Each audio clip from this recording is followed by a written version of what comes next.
हाँ तो डियर, कैसे हैं आप सब। फिर से स्वागत है एक बार ज्ञान एक्सप्रेस 24/7 में। तो आज हम लोग पढ़ने वाले हैं पीएच मान। पीएच है क्या और पीएच स्केल है क्या, और अम्ल, क्षार और लवण का पीएच मान कितना होता है, ये चीज़ आज हम इसी वीडियो में कवर करेंगे। तो आप बने रहिए ज्ञान एक्सप्रेस 24/7 चैनल पे, ठीक है।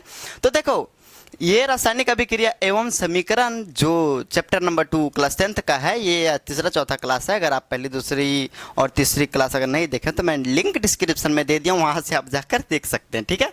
तो देखो, पीएच यानी कि पावर ऑफ हाइड्रोजन, और इसे हम पोटेंशियल ऑफ हाइड्रोजन भी कहते हैं। क्या कहते हैं? पोटेंशियल ऑफ हाइड्रोजन, या फिर आप कह लो पावर ऑफ हाइड्रोजन, ठीक है। अगर पोटेंशियल लिखना हो तो आप ऐसे लिख सकते हैं, देखो पोटेंशियल, ठीक है, पोटेंशियल ऑफ हाइड्रोजन, ठीक है। ऐसे करके आप ये भी लिख सकते हैं, ठीक है। ये चीज़ें क्लियर है। अब देखो, पीएच की परिभाषा क्या है। किसी विलयन में हाइड्रोजन आयन की सांद्रता को पीएच कहते हैं। हाइड्रोजन आयन क्या है? H plus. क्या है? H प्लस, यही तो है हाइड्रोजन आयन। तो आगे देखते हैं कि हमने ये पीएच का सूत्र लिख रखा है, पीएच का फॉर्मूला लिख रखा है। तो इसी चीज़ों को हमने हिंदी में यहाँ पे लिखा है। क्या लिखा है? पीएच बराबर हमने लिखा है कि किसी विलयन में हाइड्रोजन आयनों की सांद्रण का ऋणात्मक लघुगणक, ठीक है। अब देखो, ये चीज़ हमने यहाँ पे इसका सूत्र में यही लिखा है कि पीएच बराबर minus log of hydrogen ion. आप इसे कैसे पढ़ेंगे, ये चीज़ आप एक बार और क्लियर कर लो। इसे आप पढ़ेंगे पीएच बराबर माइनस, ये माइनस जोड़ घटा वाला चिन्ह है, ठीक है। तो ये minus log of hydrogen ion. यहाँ तक आपको क्लियर है कि पीएच मान का आप यहाँ पे फॉर्मूला यानी सूत्र जान चुके होंगे। और पीएच है क्या, पीएच किसे कहते हैं, आप यहाँ पे सीख चुके होंगे कि किसी विलयन में हाइड्रोजन आयन की सांद्रता को पीएच कहते हैं, ठीक है। अब हम देखते हैं कि पीएच मान को हम किससे नापते हैं। तो पीएच मान हम नापते हैं एक स्केल से, ठीक है। तो अब हम वो स्केल को, वो जो स्केल है वो सुरेनसर नामक एक वैज्ञानिक ने उसका नाम दिया था। अब हम एक बार देखते हैं कि जो पीएच मान नापने का स्केल जो है वो, उसका मान कितना से कितना तक होता है, ये चीज़ को आप थोड़ा सा क्लियर कर लो। उसका मान होता है 0 से लेकर 14 तक। कितना होता है डियर? 0 से लेकर 14। अब हम यहाँ पे स्केल ही क्यों ना बना ले, चलो स्केल बना लेते हैं। जैसे हमने यहाँ से एक इतना बड़ा सा स्केल बना लिया। कितना बड़ा बनाया? इतना बड़ा। अब हम यहाँ पे इसमें 14 खंड करेंगे, जैसे 1 2 3 4 5 6 7 8 9 10 11 12 13 और 1 14, ठीक है। ये हमने यहाँ पे 14 खंड बना दिया। अब हम इसका मान यहाँ से लिख देंगे 1 2 3 4 5 6 7 8 9 10 11 12 13 और ये हो गया 14, ठीक है। ये चीज़ आप, हमने ये, इसको हम लिख देते हैं पीएच स्केल, ठीक है।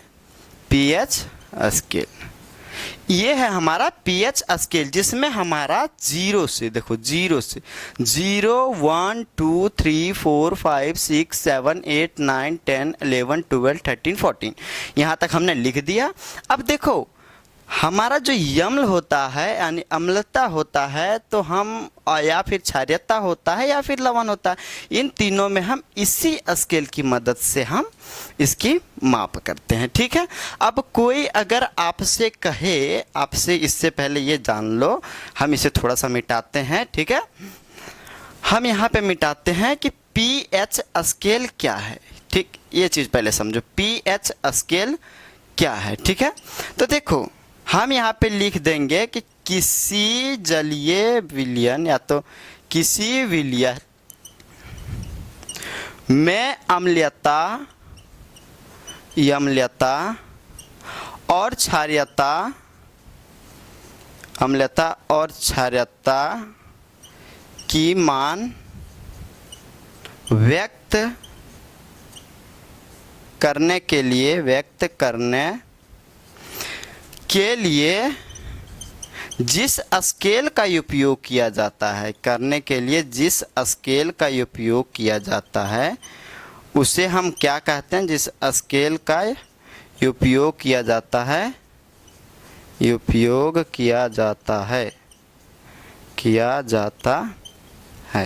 उसे हम क्या कहते हैं? उसे हम कहते हैं पीएच स्केल।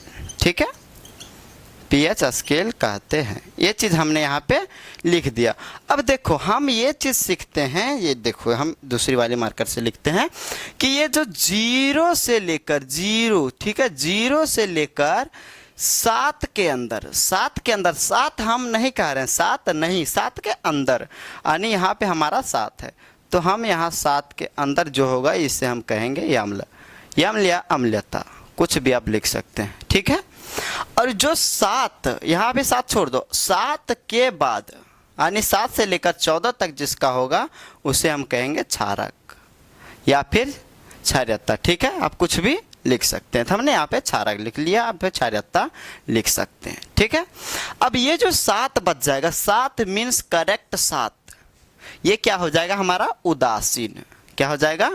उदासीन। ठीक है, जिसे हम लवण भी कहते हैं। ये चीज़ को आप क्लियर हो गया होगा।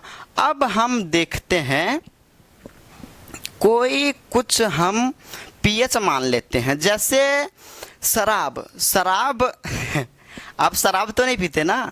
देखो अगर लड़के हो गए तो शराब पीना हम कह देंगे भाई गैर कानूनी है, हानिकारक तो है, गैर कानूनी भी है। ठीक है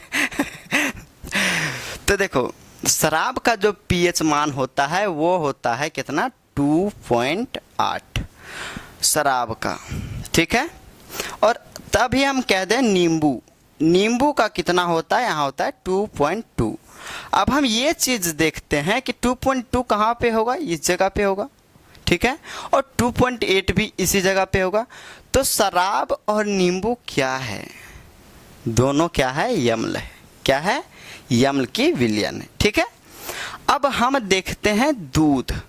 ठीक है, और दूध की पीएच मान कितना होता है? दूध का पीएच मान होता है डियर 6.4। तो 6.4 हमारा कहाँ पे आएगा? यहाँ पे आएगा। ठीक है, तो ये भी अम्ल में ही आएगा। ये चीज़ आप समझ रहे होंगे। ठीक है, अब हम आगे देखते हैं शुद्ध जल। तो शुद्ध जल का पीएच मान कितना होता है? 7 होता है। 7 होता है। ठीक है, अब देखो पानी क्या है? अम्ल है? क्षारक है? नहीं, उदासीन है, यानी लवण है। देखो पानी हम पीते हैं तो ना खट्टा लगता है, ना तीता लगता है, ना मीठा लगता है, कुछ नहीं लगता है, नॉर्मल से स्वाद होता है।